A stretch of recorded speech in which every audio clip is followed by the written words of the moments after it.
Cette courbe montre l'évolution de l'intensité d'un feu. À partir de l'inflammation et pendant la première phase, le feu peut rester très faible pendant une longue durée. On entre ensuite dans la phase de développement, où l'intensité augmente rapidement. Puis un seuil est atteint, c'est le flashover. Il correspond à l'embrasement de tous les matériaux présents dans la pièce et par la présence de flammes immenses qui sortent des portes et des fenêtres.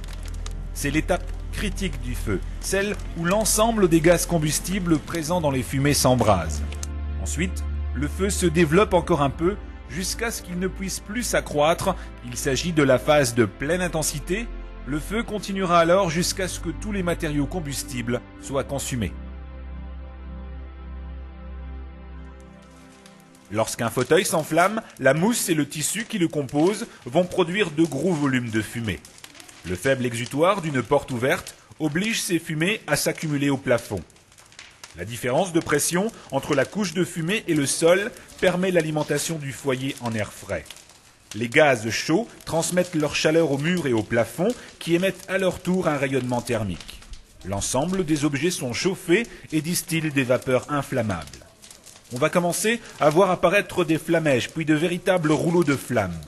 L'embrasement généralisé éclair va être l'étape normale de développement de cet incendie. Ce n'est pas un accident.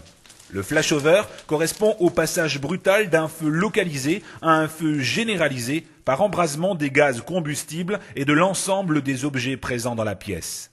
Il existe plusieurs signes annonciateurs d'un flashover. Tout d'abord, celui-ci se produit toujours dans un local semi-clos, où l'apport d'oxygène favorise le développement du foyer. Le feu est localisé avec des flammes claires. La couche de fumée s'épaissit en partie haute avec des échanges thermiques croissants. L'espace de vie se trouve au ras du sol.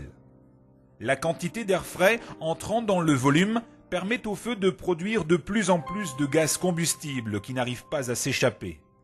À travers les fumées, on commence à percevoir des flamèches, des rouleaux de flammes, signe que l'embrasement généralisé éclair est imminent. Le repli est plus que nécessaire, une personne exposée au flashover en sort rarement indemne. L'attitude défensive face à un risque d'embrasement généralisé éclair est le repli de tous les binômes engagés. Le COS est informé de la situation.